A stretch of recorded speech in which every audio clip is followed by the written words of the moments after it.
नमस्कार, आप देख रहे हैं डॉक्टर साहिब आपके साथ मैं हूं स्कंदश। आज के इस एपिसोड में हम बात करेंगे लर्निंग डिसेबिलिटीज़ के बारे में।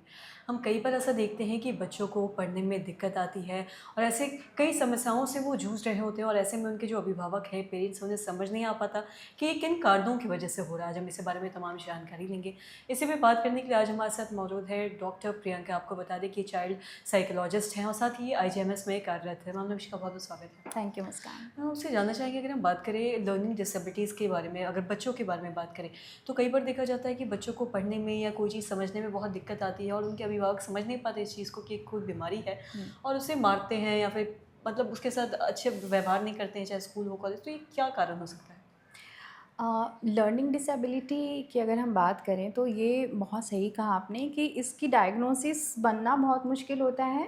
हुँ। और डायग्नोसिस बने इसके लिए बच्चे हमारे पास काफ़ी लेट से पहुंचते हैं, क्योंकि जब बच्चे को प्रॉब्लम होनी शुरू होती है कि उनको पढ़ने में दिक्कत हो रही है, लिखने में दिक्कत हो रही है, समझने में दिक्कत हो रही है, तो पेरेंट्स सोचते हैं कि शायद बदमाशी कर रहा है या पढ़ाई में ध्यान नहीं दे रहा है। तो वो कोशिश करते हैं कि एक ट्यूशन और बढ़ा देते हैं या हम थोड़ा मार-पीट करके इसको सुधारने की कोशिश करते हैं।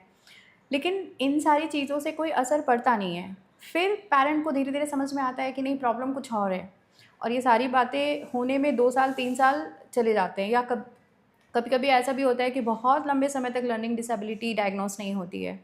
जब बच्चा 8-9 तक पहुँचता है तब जा कर के वो हमारे पास टर्न होते हैं। तो रीज़न क्या है?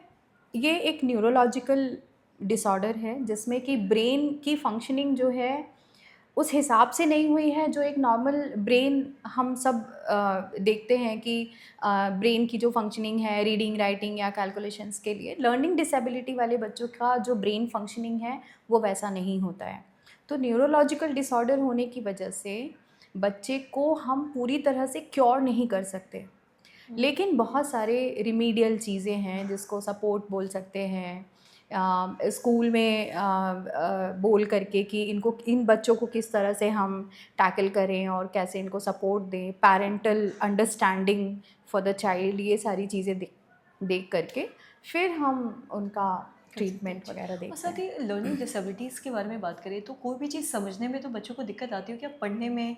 या फिर आम चीज़ें अगर घर में भी उनको कुछ बताया जाए कि कैसे खाना है, क्या करना है, हुँ। कैसे कपड़े पहने, क्या इन सब चीज़ों में भी दिक्कत आती है पढ़ाई के साथ-साथ? हाँ, ये सवाल बहुत अच्छा है और मुझे लगता है कि समझना भी बहुत ज़रूरी है, क्योंकि लर्निंग डिसेबिलिटी डायग्नोज ही तब होता है जब बच्चे का ओवरऑल आईक्यू अच्छा हो। हुँ। अगर आईक्यू में प्रॉब्लम है और अगर आईक्यू एक डिसेबिलिटी के रेंज में जा रही है, फिर हम उसको लर्निंग डिसेबिलिटी डायग्नोज नहीं कर सकते। हुँ। फिर वो आईक्यू का केस है, मतलब फिर वो इंटेलेक्चुअल डिसेबिलिटी का केस है। तो लर्निंग डिसेबिलिटी को डायग्नोस करने के लिए ही बच्चे का आईक्यू एटलीस्ट 85 होना चाहिए। नॉर्मल आईक्यू को रेंज जो होता है वो 90 टू 110 होता है।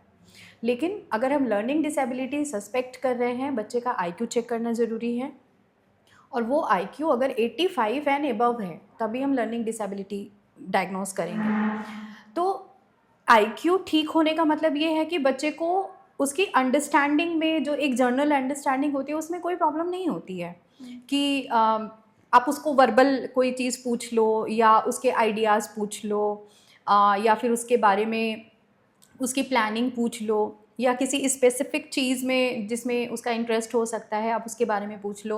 हुँ। He will be very normal. लेकिन जहाँ पर बात आएगी कि उसको वर्ड या लेटर रिकॉग्नाइज करने हैं, या सेंटेंस का कॉम्प्रिहेंशन उसको करना है, या अगर राइटिंग में इशू है तो अगर उसको राइटिंग से रिलेटेड काम दिया जाए, या कैलकुलेशन से रिलेटेड उसको प्रॉब्लम है, वो वहाँ पर जाके देन ही और शी विल बी स्टक। बहुत बहुत शुक्रिया तमाम जानकारी देने के लिए। तो आशा करते हैं दर्शकों कि आप ये समझ पाए होंगे कि लर्निंग डिसेबिलिटीज़ है क्या, इसके लक्षण क्या होते हैं और किन चीज़ों को पढ़ने में दिक्कत आती है, कैसे भी उनके जो पेरेंट्स हैं या अभिभावक हैं वो समझ सकते हैं कि बच्चों को ये समस्याएं हो रही हैं। तो आशा करते हैं जो तमाम जानकारी है आपको लाभदायक होगी। आज के इस वीडियो में इतना ही। वीडियो देखने के लिए आपका धन्यवाद।